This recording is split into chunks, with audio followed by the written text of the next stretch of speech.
Hingga kini, Mahkamah Konstitusi menyebut belum ada pembahasan mengenai gugatan sistem pemilu 2024 atau pembahasan dari putusannya yang dimana kembali menjadi sistem proporsional tertutup.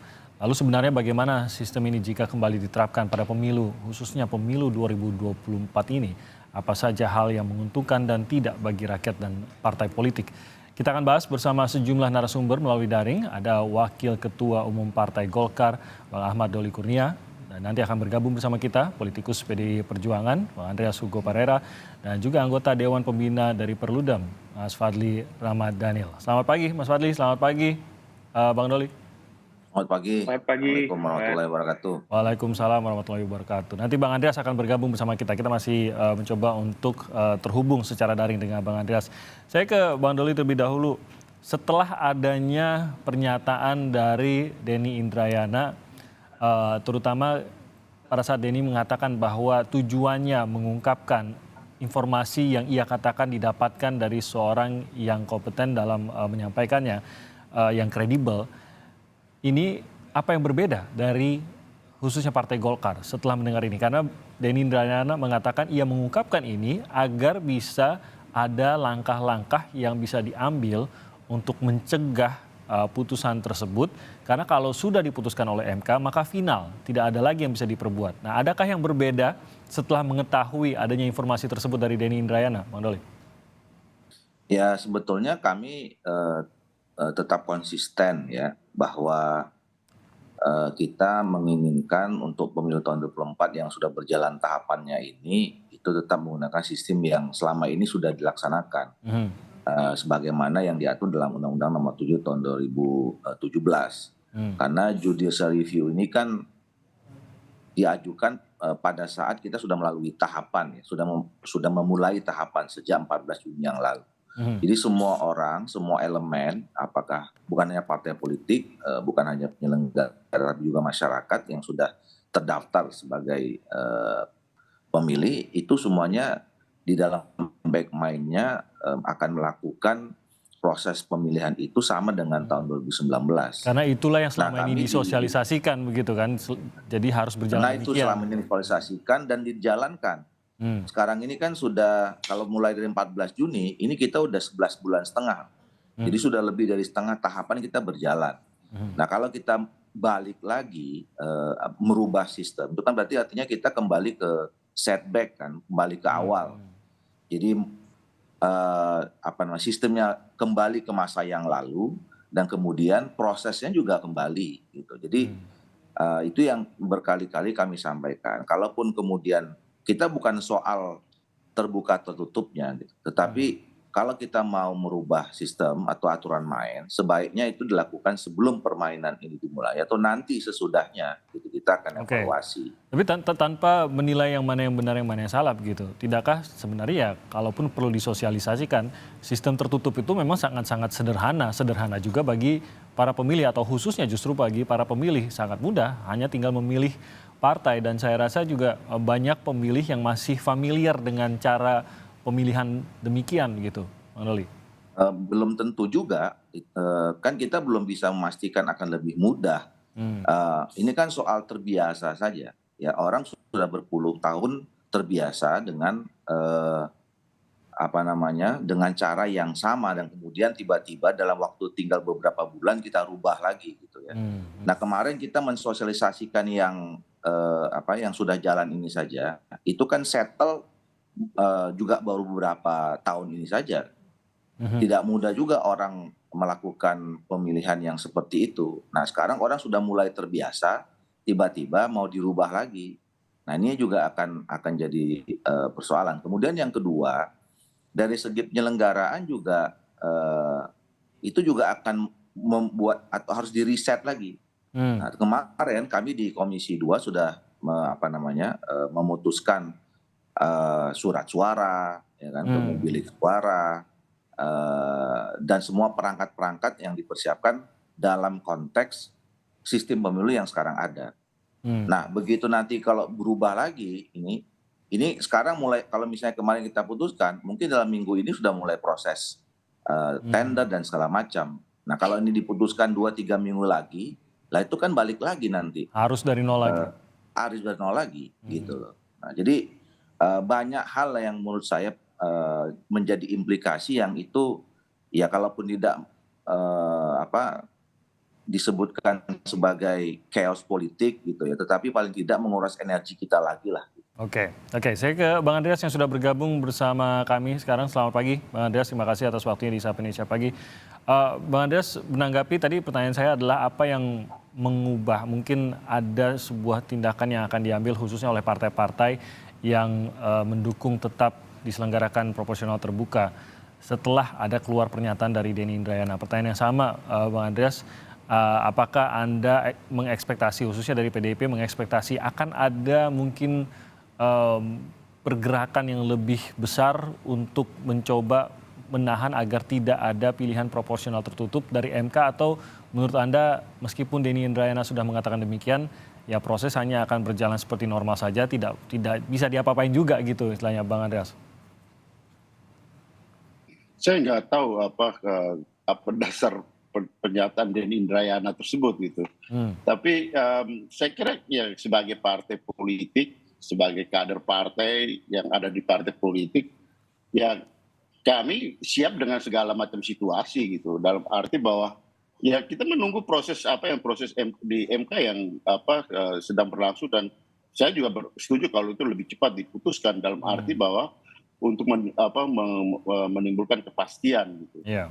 Tapi kita menghormati keputusan MK, gitu, apapun keputusan itu. Hal yang pernah kita alami juga atau terjadi pada tahun 2009 gitu, ketika keputusan itu terjadi menjelang pemilu. Gitu. Nah, sehingga memang di sini sebagai partai politik ya kami siap dengan segala macam kemungkinan itu. Meskipun saya sepakat dengan apa yang disampaikan oleh Mas Doli tadi juga, bahwa memang sebagai penyelenggara pemilu memang akan menimbulkan hal yang ya kesiapan di dalam proses penyelenggaraan. Tapi ya sebagai penyelenggara pemilu yang ya profesional juga harus menyiapkan dengan dua kemungkinan yang ada ini gitu. Bahwa kita sudah tahu bahwa sistem pemilu itu dengan kalau dia sistemnya terbuka, konsekuensinya apa di dalam proses persiapan, di dalam dan apapun keputusan itu memang harus tetap diikuti. Jadi dan apapun keputusan itu ya harus kita siap dengan konsekuensi itu gitu. Tentu di sini ya penyelenggara pemilu sudah mengetahui itu gitu, sehingga apapun keputusannya itu kita siap gitu. Apakah akan berdampak besar menurut Anda khususnya kepada pilihan dari para pemilih kah? Khususnya 2024 ya? Ya, saya tidak mau berandai-andai gitu, tapi pasti ada kemungkinan dalam arti bahwa ya pemilih tentu harus merubah cara berpikirnya, tadinya melihat pada figur, nah sekarang melihat pada orang gitu. Ya artinya tadinya melihat ada kemungkinan figur dan partai politik untuk di dalam memilih gitu. Nah yang kalau di dalam sistem tertutup itu melihat pada tanda gambar dan partai politiknya gitu. Yang secara praksisnya sebenarnya lebih sederhana gitu kan. Ya, ini fakta yang kalau kita lihat di dalam praktek politik ya pelaksanaan pemilu gitu. Kan saya sebagai pelaku politik di sini, saya pernah mengalami dua sistem itu. Jadi saya tahu bagaimana proses itu berjalan gitu. Tahun 2004 sebelumnya kan kita sistem pemilu ini kan sistem proporsional yang tertutup gitu, atau lebih cenderung tertutup. Pada waktu itu tertutup dengan batas minimal 30% suara untuk memperoleh. Itu memang tidak mudah juga. Kemudian dirubah menjadi suara terbanyak gitu. Dan itu yang berlaku sekarang gitu. Kalau kembali ke tertutup ya kita tunggu apa yang diputuskan MK gitu. Tapi dari segi pelaksanaannya memang jauh lebih mudah, termasuk untuk para pemilih nanti. Oke, saya ke Mas Fadli. Mas Fadli, adakah memang yang bisa dilakukan karena itu menjadi tujuan dari Denny Indrayana untuk mengungkap informasi yang ia katakan ia dapatkan dari sumber kredibel agar bisa ya apapun yang bisa dilakukan agar bisa dilakukan untuk mengawal putusan ini, memang apa yang bisa dilakukan gitu Mas Fadli? Saya kira dalam prosedur penanganan perkara kebetulan kami di Perludem sebagai salah satu pihak terkait dalam perkara itu, Mas Timothy. Saya kira kalau putusan, saya meyakini itu belum ada ya. Karena kami sebagai pihak pun baru diminta Mahkamah Konstitusi menyerahkan kesimpulan sebagai bagian terakhir dari proses perkara penguji undang-undang ini itu besok pukul 11.00 paling lambat tanggal. Jadi masih ada informasi-informasi yang dikumpulkan gitu ya, bagaimana bisa sudah sampai pada putusan gitu ya? Betul, artinya kalau mengikuti alur yang biasanya di proses persidangan di Mahkamah Konstitusi, rapat permusyawaratan hakim untuk mengambil sikap dan putusan terhadap suatu perkara judicial review itu baru dilakukan setelah semua prosedur penanganan perkara selesai, yaitu pasca penyerahan kesimpulan besok. Jadi kalau putusan yang sudah ada kemudian dibocorkan keluar, saya mengira itu belum ya, tidak mungkin karena proses penanganan perkara ini belum selesai. Nah, tapi kalau kemudian kita melihat konteks bagaimana kemungkinan Mahkamah Konstitusi memutus ini dilihat dari bagaimana proses persidangan, kecenderungan hakim dalam kemudian mengajukan pertanyaan, kemudian juga bagaimana perkembangan persidangan terakhir, ya saya meyakini rasanya tidak mungkin Mahkamah Konstitusi akan menyatakan salah satu sistem pemilu yang paling konstitusional itu adalah tertutup atau terbuka. Saya yakin MK tidak akan masuk sampai sejauh itu. Karena itu akan menimbulkan konsekuensi yang tidak sedikit.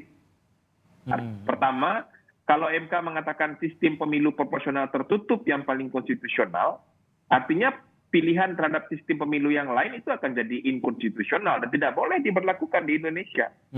Begitu pula sebaliknya, kalau proporsional terbuka yang dinyatakan paling konstitusional, artinya nanti yang lain dalam proses evaluasi dan perbaikan tidak boleh dilaksanakan.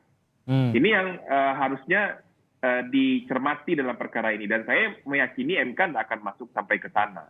Nah, kalau dalam konteks apakah itu membuat kalau MK memutuskan proporsional tertutup yang lebih konstitusional itu menjadi keputusan yang salah? Betul. Keputusan dalam salah dalam artian implikasinya terhadap proses penyelenggaraan pemilu di Indonesia dalam konteks 2024 dan juga nanti pasca pemilu 2024. Implikasinya kan kalau dinyatakan pemilu proporsional tertutup yang paling konstitusional sistemnya, itu artinya yang lain kan tidak boleh dilakukan, Mas Timothy. Padahal variabel sistem pemilu itu banyak sekali. Dan kalau diperhatikan, itu memang butuh adaptasi, butuh mengikuti perkembangan situasi yang aktual terkait dengan perkembangan sistem pemilu ini. Saya mencoba menangkap apakah itu membuat itu menjadi salah, ataukah keputusan apapun membuat tetap akan menuai polemik dan akan menyebabkan itu tadi kekacauan kecil dalam sistem pemilu kita, apapun keputusannya begitu. Karena seperti yang Anda gambarkan tadi, kalau memang tertutup demikian, kalau memang terbuka, ini akhirnya membuat kita tidak bisa bergerak. Hanya itulah yang konstitusional dan tidak mungkin ada variasi dari hal tersebut. Apakah MK dalam posisi bisa salah apapun keputusannya begitu? Dalam konteks ini ada dua hal menurut saya. Yang pertama, untuk konteks pemilu 2024, sistemnya tidak mungkin lagi dirubah.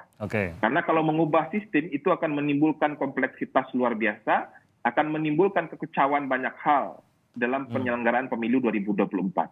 Nah, yang kedua, yang bisa diputus MK dalam konteks judicial review sistem pemilu ini itu adalah batasan terhadap pembentuk undang-undang dalam memilih sistem pemilu terbuka, tertutup, sistem pemilu campuran, mix system, dan lain sebagainya. Misalnya batasan terhadap bagaimana seharusnya partai politik melakukan rekrutmen politik dalam setiap pilihan sistem pemilu yang akan diambil.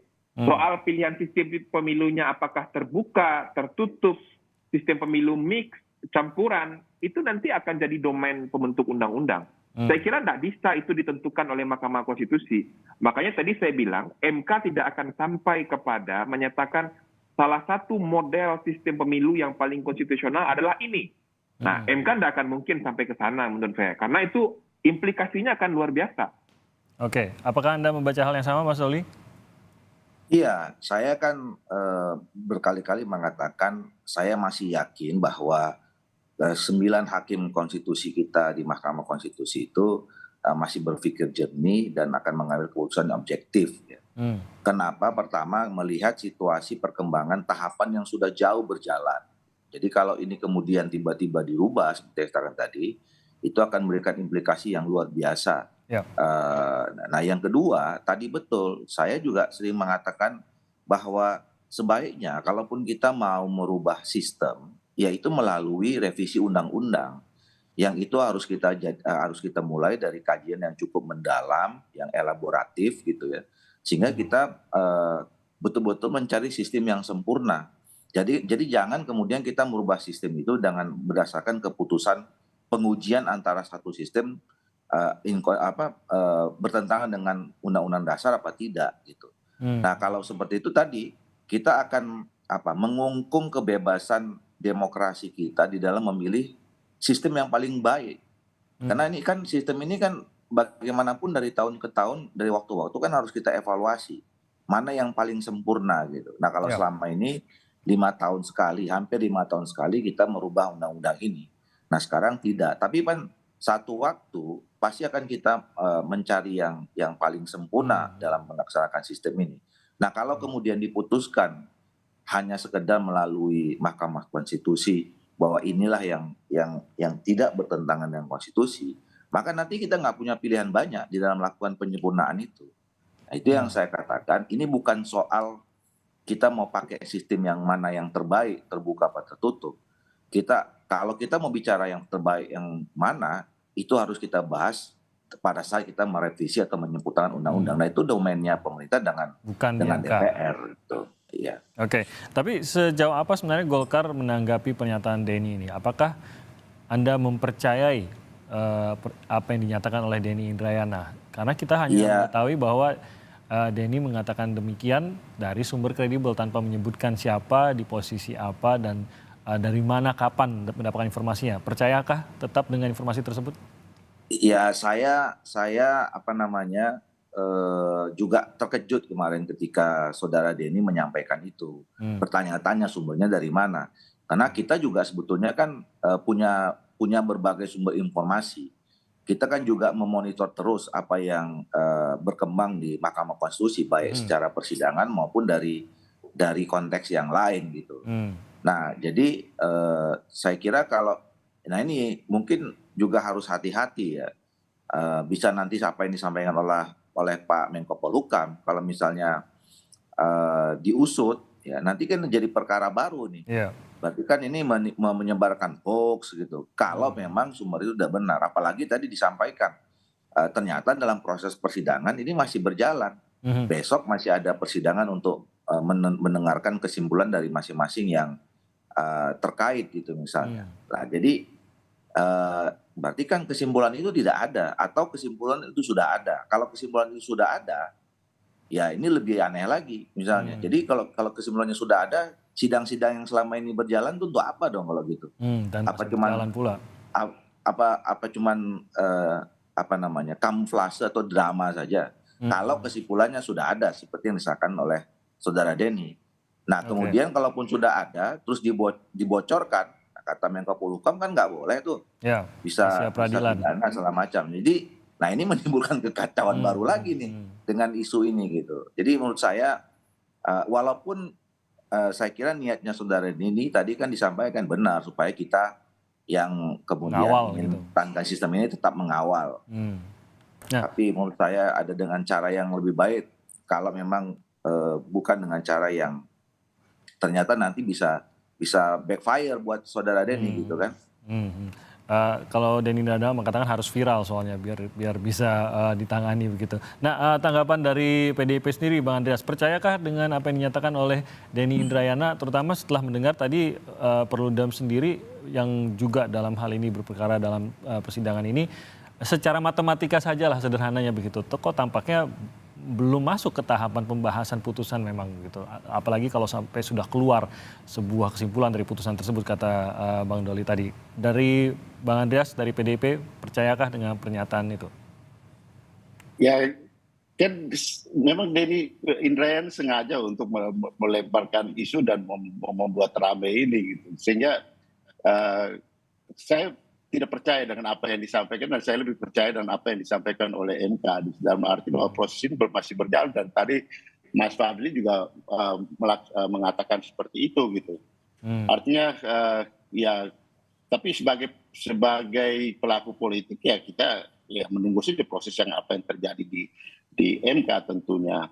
Bahwa saya juga kaget kenapa kok ya Dedi menyampaikan itu, dan kemudian wah begitu luar biasa ini respon dari berbagai pihak termasuk dari media yang dalam hal ini dia juga tidak menyampaikan sumbernya dari mana gitu. Yeah. Tapi ya ini artinya memang dia sengaja untuk melemparkan isu ini supaya bikin rame aja gitu. Ya, sehingga saya kira tidak perlu terlalu banyak ditanggapi juga gitu. Oke, baik. Mas Fatih tadi seperti dikatakan bahwa ini sebenarnya kita tidak tahu betul sebenarnya putusan MK ini akan seperti apa. Tapi keluarlah tadi kedua politisi yang bersama kita pada hari ini mengatakan mereka cukup terkejut ada pernyataan tersebut keluar. Sementara kalau dihitung-hitung tampaknya memang belum mungkin ada keputusan begitu pada saat ini. Kok bisa pernyataan tersebut keluar? Dari Perludem sendiri tentu menginginkan hasil terbaik dari putusan MK nanti. Tapi untuk unsur ini pada saat ada pernyataan seperti ini keluar, apakah Anda merasa bahwa ini memang akhirnya dibawa ke ranah politik, bukan lagi sebenarnya permasalahan hukum ataupun mengawal hukum yang sedang berjalan saat ini? Justru menurut saya memang persoalan sistem pemilu ini bukan masalah konstitusional sebetulnya. Ini kan pilihan terbuka dari pembentuk undang-undang ya, untuk memilih sistem pemilu mana yang paling cocok. Nah, sistem pemilu yang paling baik itu menurut kami tidak ada, Mas Timothy.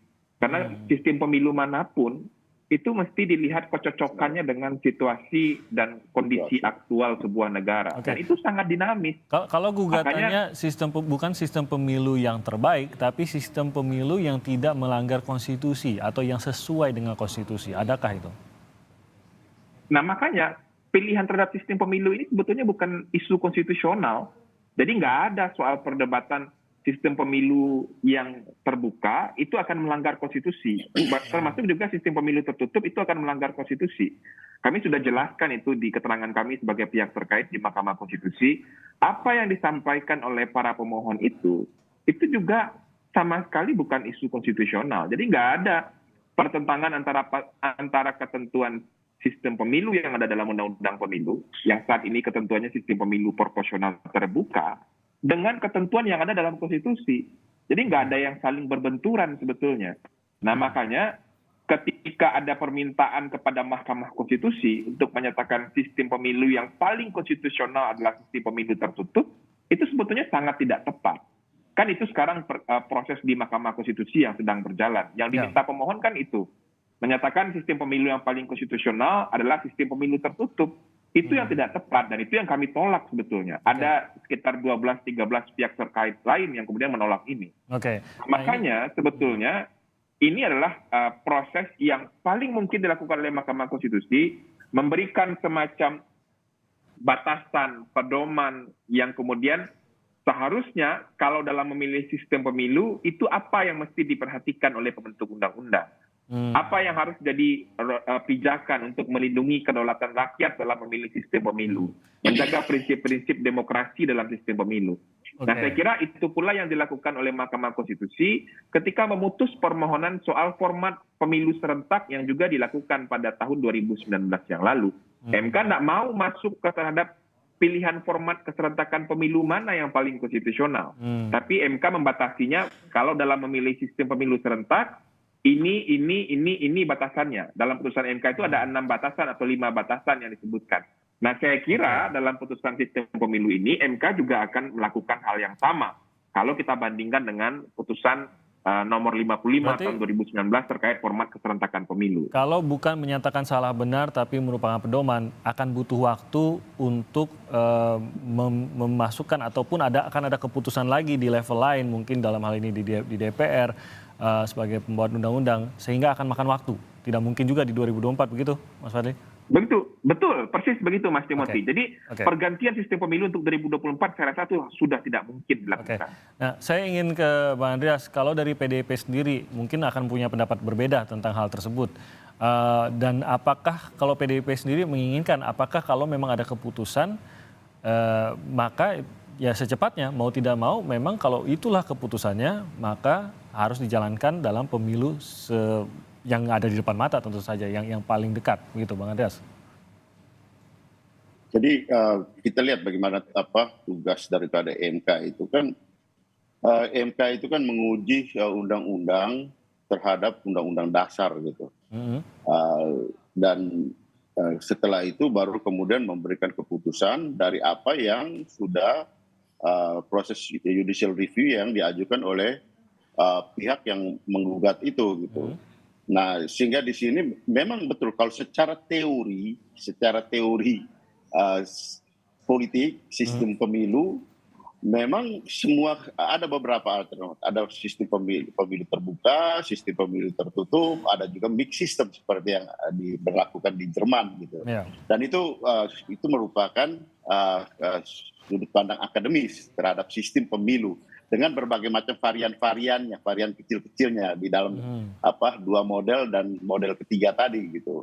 Nah itu teori politiknya gitu, teori sistem politiknya. Nah di dalam pelaksanaannya tiap negara tentu melaksanakan sesuai dengan ya sistem sosial, budaya, politik dari masyarakat setempat yang dituangkan di dalam konstitusi gitu, yang dituangkan di dalam konstitusi. Ya, di kita kan di konstitusi di Undang-Undang Dasar 45 ini kan yang di amandemen itu termaktub di pasal 22 itu yang berkaitan dengan sistem pemilu kita gitu. Nah disitulah kalau misalnya MK melakukan pengujian ini tentu melihat dari sistem pemilu yang berlaku dengan gugatan yang diajukan dengan konstitusi. Nah, salah satu hal yang bisa dilakukan adalah MK melakukan dengar pendapat terhadap pembuat undang-undang dasar pada waktu itu. Orang bilang membuka kembali memori van toelichting daripada proses pembuatan undang-undang dasar ketika itu. Mendengar dari mereka apa sih yang mereka inginkan ketika mereka membuat undang-undang itu.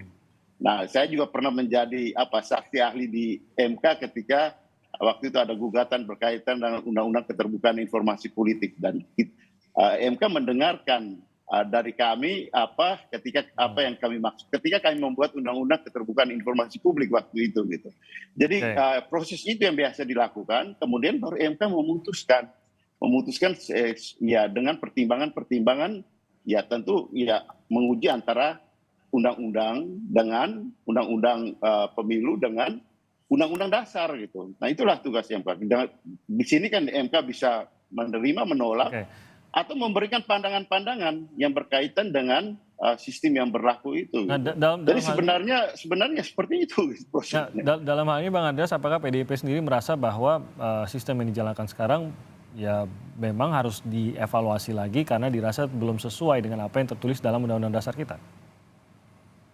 Yang melakukan gugatan itu kan sebenarnya bukan partai politik. Partai politik adalah pembuat undang-undang karena dia ada fraksi-fraksi yang ada di DPR yang mewakili partai politik. Yang menggugat ini kan masyarakat. Nah kami melihat ini ada pandangan yang sama dengan apa yang digugat itu. Gitu. Nah bahwa keputusan kemudian itu ya kita mengikuti semua keputusan MK yang dibuat. Seperti halnya tahun 2008, 2009. MK pun memutuskan dan itu menjelang pemilu juga gitu. Ya sebagai partai politik yang pelaku politik yang mengikuti pemilu kita taat terhadap keputusan MK. Tapi PDIP memang lebih kecenderung kepada tertutup kah dalam hal ini? Karena sesuai dengan konstitusi dan pandangan kami sesuai dengan konstitusi itu adalah sistem yang tertutup dan itu adalah apa yang menurut kami apa yang di dalam sistem konstitusi kita, di dalam Undang-Undang Dasar itu memang ada pasal. Kita bisa cek kita lihat di situ yang menyangkut pemilihan DPR dan pemilihan DPD di mana untuk pemilihan DPR itu rejim tertutupnya itu lebih dominan di situ. Sementara pemilihan DPD itu rejim keterbukaan individual itu lebih dominan di situ. Sehingga kalau melihat menguji dari situ sebenarnya arahnya untuk pemilihan terbuka, untuk pemilihan DPR itu memang kecenderungannya lebih pada tertutup gitu. Kita cek di Undang-Undang Dasar gitu. Karena itulah tuh sebenarnya kewenangan dari MK itu adalah menguji undang-undang terhadap Undang-Undang Dasar.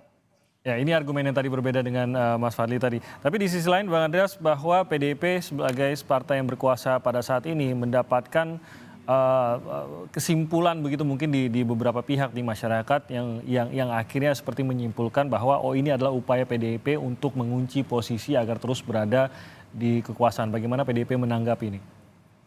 Ya itu kan interpretasi pandangan orang kan bisa. Tapi kita taat terhadap konstitusi deh. Kita taat terhadap bagaimana proses hukum yang berlaku. Itu sikap PDI Perjuangan dari dulu, kita taat terhadap keputusan-keputusan hukum yang berlaku. Karena kalau tidak akan terjadi anarki di dalam sistem hukum kita gitu. Oke, Bang Doli, tadi kita sudah sedikit banyak membahas mengenai ini bukan masalah yang mana yang terbaik. Perludem mempercayai tidak adalah satu yang benar-benar baik lalu kita bisa terapkan sampai beratus-ratus tahun, katakanlah demikian. Memang akan terus ada mungkin hal-hal kecil yang berubah dan MK tidak bisa menyatakan yang mana yang terbaik, yang mana yang tidak begitu. Nah, kalau dari Anda sendiri, dari Partai Golkar sendiri, putusan MK seperti apa yang akan dirasa adil begitu dan tentu saja konstitusional? Iya, pertama saya termasuk orang yang setuju bahwa sistem pemilu kita ini harus disempurnakan karena masih banyak PR. Dan saya juga setuju bahwa tidak ada sistem yang terbaik, itu sangat tergantung dari situasi pada saat kita menggunakan sistem itu di dalam perkembangan sebuah negara. Tapi dalam konteks Indonesia sekarang ini sebetulnya masih banyak hal yang harus kita sempurnakan. Itu makanya kami di Komisi 2 sebenarnya dari awal periode ini itu sudah mengajukan ada beberapa undang-undang yang harus kita sempurnakan untuk memperkuat sistem politik kita, termasuk salah satunya adalah pemilu kita. Nah, kalau kita mau bicara tentang penyempurnaan sistem pemilu, variabelnya banyak, bukan hanya sekedar sistem pemilu sistem terbuka atau tertutup, atau kita mau pilih sistem yang mix system, Membership. tapi masih banyak yang lain. Ada threshold, ada sistem district magnitude, apakah kalau bagaimana kita menggunakan digitalisasi. Jadi banyak hal. Nah, dan itu tidak bisa dilakukan hanya sekedar menunggu keputusan apakah konstitusional atau tidak konstitusional gitu. Karena tidak ada kaitannya, karena kita mau bicara soal menyempurnakan sistem, dan itu adalah ranahnya pemerintah dan DPR. Nah, kembali ke pertanyaan tadi soal keputusan ya. Kita sih berharap bahwa Mahkamah Konstitusi tetap dalam posisinya ya, sebagai pihak yang akan menguji apakah sesuatu atau undang-undang itu bertentangan atau tidak dengan Undang-Undang 45 ya. Dan kita menghargai, menghormati apapun nanti keputusannya, dan saya masih yakin bahwa Hakim Konstitusi itu masih menjaga integritas, independensi, kemudian nilai objektivitas yang akan diambil keputusan itu.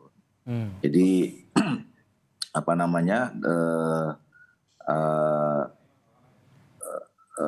Hakim Konstitusi saya kira bisa memahami pasti akan objektif lah gitu ya. Iya. Oke. Saya terakhir ke Perludem, Mas Fadli. Lagi-lagi tadi Anda mengatakan bahwa ya harapan dan perkiraan Anda bahwa yang keluar adalah rekomendasi atau bagaimana tidak menyentuh langsung kepada benar dan salah. Tapi lagi-lagi bahwa kemungkinan ada, ya kita lihat pengadilan negeri saja bisa memutuskan pemilu ditunda gitu. Jangan-jangan MK yang dianggap punya kewenangan besar dalam konstitusi ini bisa saja membuat keputusan yang tidak sesuai dengan Anda perkirakan tadi. Langkah hukum dikatakan tidak ada langkah hukum lain karena ini mengikat dan final begitu apapun yang diputuskan oleh MK. Apakah benar tidak ada yang bisa dilakukan terhadap putusan apapun yang akan diambil oleh MK, terutama kalau memang ini tidak sejalan dengan apa yang dipercaya oleh Perludem? Ya, kalau upaya hukum terhadap putusan MK kan memang tidak ada ya, karena sifat putusan MK itu kan final and binding. Nah, makanya saya yakin Mahkamah Konstitusi akan sangat hati-hati sekali memutus perkara ini. Tidak akan mungkin MK kemudian mengeluarkan putusan tapi itu berimplikasi kepada terganggunya tahapan pemilu 2024. Karena dalam hitung-hitungan kita, Mas Timothy, ketika mempersiapkan dokumen menjadi pihak terkait dalam perkara ini, perubahan sistem pemilu dari terbuka ke tertutup itu kalau mau diberlakukan di 2024 dan hanya mengubah soal terbuka tertutupnya, itu akan berimplikasi kepada 20 lebih pasal-pasal dalam Undang-Undang Pemilu. Dan tidak mungkin itu dilakukan MK mengubah lebih dari 20 pasal itu dengan putusan Mahkamah Konstitusi. Dan itu juga tidak dimohonkan oleh pemohon. Akan berpengaruh kepada metode kampanye, akan berpengaruh kepada proses verifikasi calon, kemudian berpengaruh juga pada proses rekapitulasi, berpengaruh pada proses penegakan hukum. Pertanyaannya, apakah semua itu mau diubah dengan putusan MK? Atau nanti pasca putusan MK akan dilakukan dulu perubahan undang-undang di tengah tahapan pemilu yang sedang berjalan. Nah, ini implikasi-implikasi yang saya yakin Hakim Konstitusi memikirkan ini. Dan Bang Doli dan Pak Andreas pasti juga sudah menghitung ini. Gitu. Makanya untuk 2024 saya rasa tidak mungkin lagi dilakukan perubahan sistem pemilu. Kalau memang ada perubahan dan perbaikan, itu baiknya dilakukan memang setelah pemilu 2024 saja. Bahwa mungkin ada memang banyak hal yang perlu disesuaikan, diperbaiki pasca pemilu 2019, 2024 nanti, saya juga meyakini iya. Tapi tidak dengan menggunakan putusan Mahkamah Konstitusi, karena itu akan banyak sekali keterbatasan yang kemudian itu akan berdampak kepada ketidaksempurnaan dalam melakukan perbaikan kerangka hukum pemilu. Maka yang paling baik adalah melakukan penataan kerangka hukum pemilu, tentu saja salah satunya soal sistem pemilu, dengan proses legislasi yang terbuka dan partisipatif. Kapan itu dilakukan? Setelah pemilu 2024 selesai. Nah, tadi seperti apa yang sudah digambarkan oleh Mas Fadli tadi, mungkin PDIP punya hitung-hitungan sendiri. Sedikit saja tanggapan dari Bang Andreas, apakah juga dalam hitung-hitungan memang tidak mungkin dilakukan di 2024 kalau memang keputusannya mengubah sistemnya ataupun ada keputusan ada perbaikan-perbaikan yang harus dilakukan? Apakah hitung-hitungan PDIP juga rasanya tidak mungkin 2024 atau memang mau tidak mau harus dilakukan, Bang Andreas? Sebagai peserta pemilu, kita siap dengan berbagai macam sistem itu. Dan seperti yang saya katakan tadi, PDI Perjuangan, saya kira teman-teman Golkar pun pernah mengalami baik terbuka maupun tertutup, kita siap jalan gitu. Kalau Golkar katanya rajanya proporsional tertutup malah katanya.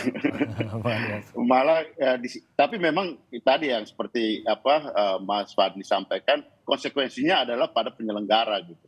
Penyelenggara pemilu yang harus melakukan penyesuaian-penyesuaian kalau ini sistem ini berubah gitu. Jadi memang penyelenggara pemilu yang harus mempunyai alternatif opsi untuk terbuka, opsi untuk tertutup, karena ini proses sedang berjalan gitu. Dan saya kira dari awal kan Pak Ketua KPU kan sebenarnya menyampaikan itu dengan maksud supaya ya baik penyelenggara maupun peserta pemilu mempersiapkan diri dengan opsi ini gitu. Kan kita lihat beberapa bulan yang lalu Pak Ketua KPU itu menyampaikan itu dengan maksud supaya baik penyelenggara maupun artinya mereka sendiri perlu mempersiapkan diri dan juga para peserta pemilu juga mempersiapkan diri gitu. Nah, PDI Perjuangan kan dalam posisi ya kita siap dengan segala kemungkinan yang ada gitu. Nah, MK menjalankan tugas konstitusionalnya. Oke, baik, kita akan lihat nanti bagaimana putusan MK. Kita masih menantikan putusan MK. Benar tidaknya apakah sudah diputuskan? Rasanya tadi kita sudah bahas matematikanya adalah apakah mungkin atau tidak. Nanti kita akan lihat bagaimana keputusan dari MK dan bagaimana implikasinya. Bang Doli, terima kasih banyak atas waktunya. Mas Hasan dan juga Bang Andreas, terima kasih. Salam sehat. Terima kasih. Bang Doli, Bang Andreas. Terima kasih Mas Fadli.